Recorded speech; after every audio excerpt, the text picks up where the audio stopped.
Hey everybody, Spaz here. Thank you for tuning in to another episode of But Is It Power Pop? I'm not going to waste anybody's time. I'm going to get into the music, but I will beg you to like, share, and subscribe to my channel here, and because there's a lot more videos coming, maybe.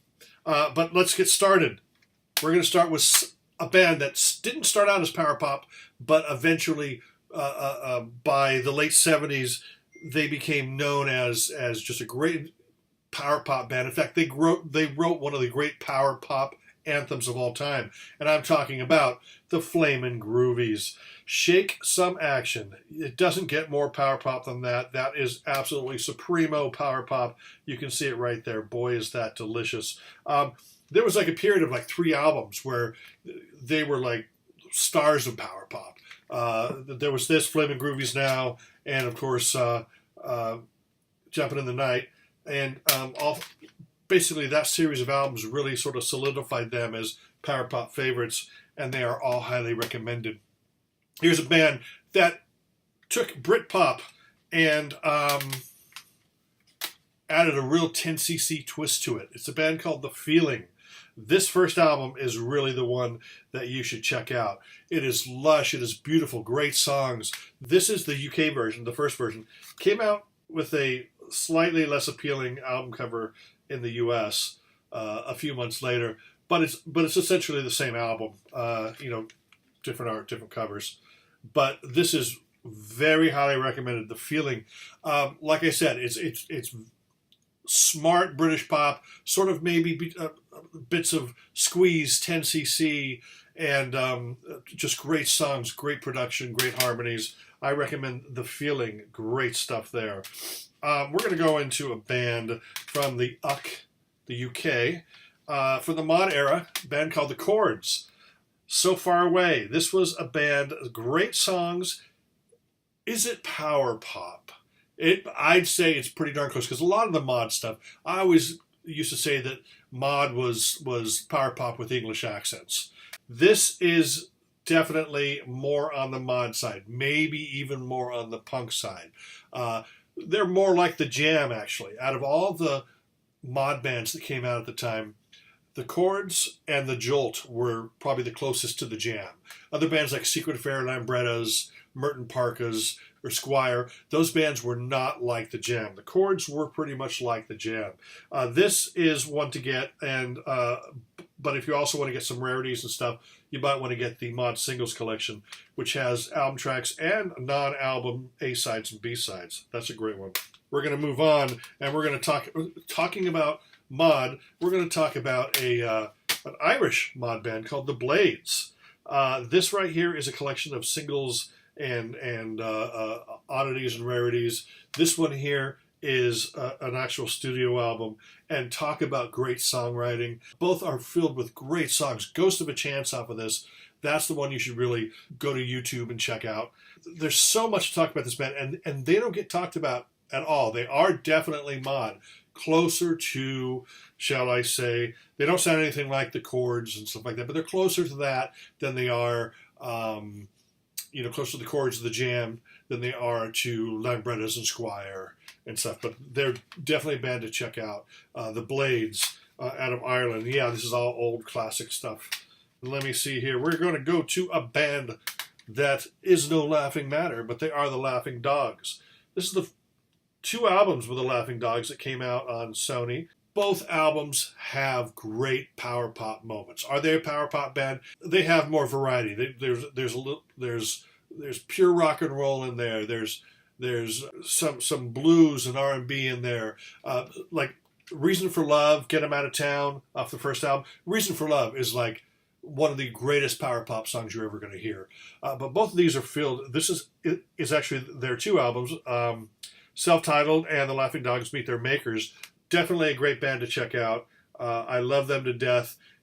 Here's one here that everybody loves, Rockpile, right? Everybody loves Nick Lowe, and everyone talks about Dave Edmunds. But do you guys know that Billy Brenner put out a great pop record? Is it power pop? Pretty darn close. It's more straightforward pop. It does have some of the edge of rock pile, some of the rock and roll edge. But great songs. There's a song written by Costello on here, a song written for him by Difford and Tilbrook. And it's also produced by Will Birch, or he had a big hand in this. And of course, Will Birch from the Records. This is absolutely just fantastic record. One of my favorite songs ever is Loud Music in Cars. It's simple, and it sounds like it could have been off maybe Abominable Showman by Nick Lowe. But that's something to check out. Billy Bremner, Bash. That is not a tribute to the IPO organizer. Here's an interesting one here. Vox Pop. Everybody loves the Rubinoos. What? Oh, the Rubinoos? Rubinoos. Okay. Everybody loves the Rubinoos, but have you heard Vox Pop? That's right. It's 3 members of the Rubinoos and 1 member of Psychotic Pineapple. The only Rubinoo missing, of course, is Reuben, John Reuben. So they couldn't call it the Ooze, so they just called it Vox Pop. And it is just, if you love the Rubinoos, you're going to love Vox Pop. But you know what you're going to love more? Is if you get a hold of the Japanese version of this album. You know why? Because it has a better cover. And it looks like an old Beatles VJ record. That's right. The Rubinoos. Rubinoos? The Rubinoos minus John Reuben. That's Vox Pop. And that's great, fantastic stuff. You should really check that out. There's the back cover of that. And there's the back cover of the American edition. So definitely check out Vox Pop. Let me see here. Interesting one. Another interesting one. You're going to say, Spaz, what are you talking about? That's right. Tears for Fears. No, this is not power pop. Nope. But everybody knows Tears for Fears did a song called Sowing the Seeds of Love, right?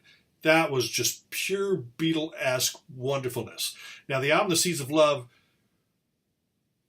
was kind of pretentious and boring. But that one song, I mean, they just did not fulfill on the Beatlesque promise of the single, Sowing the Seeds of Love. And unfortunately, the band broke up after that album. But Kurt Smith went off and he recorded under the band name Mayfield.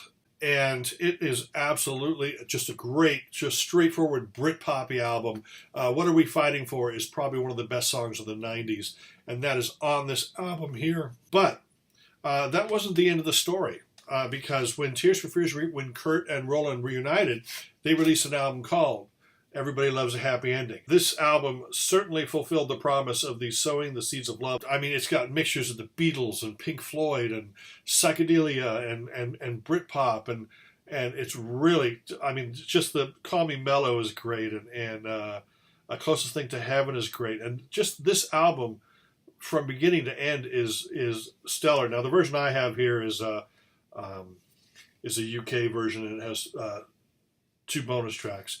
I'm not showing off or anything. But yeah, if you loved the Tears for Fears single, Sowing the Seeds of Love, you are going to love this album. Of course, that song's not on it, but this is definitely along those lines. And one last thing in regards to Tears for Fears. Before they were Tears for Fears, Kurt and Roland were in like a mod ska band called Graduate. And there it is right there. That's right. Let me see. There's Roland and Kurt right there. And yeah, this is cheesy, wonderful mod music. Sounds nothing like Tears for Fears. And this has their original album plus bonus tracks and unreleased recordings. And it's definitely worth tracking down. It's Graduate Acting My Age, and it's a fun record. Is it power pop? This is not power pop. It's mod pop. A lot of great songs. Is this power pop? No, it's not power pop. But power pop fans just like drool, like the little droplets. Whenever they hear this, like droplets are just dripping down their chin. But this is definitely power pop. You're gonna love that. We're gonna end with a great band, the Elvis Brothers. Absolutely stellar band. All 3 of these guys talented as heck. Is it power pop? There are moments of pure power pop beauty. They're not power pop because they did rockabilly and they did blues and rock and roll, but it's pretty darn close to power pop. This CD here actually has both their albums, or both their original albums that they put out on Sony. Moving Up and Adventure Time. Adventure Time actually was produced by Adrian Belew. Yeah, this is just great pop, great songs. I still make compilation or mixtapes on CDs, and I still put songs for both of these albums. Definitely worth tracking down. And also, don't forget that they did reunite and put this out in the 90s. The Elvis Brothers Now Dig This, all three members there. So, but guess what? That is it with me and this episode of But Is It Power Pop? Until the next time, smell you later.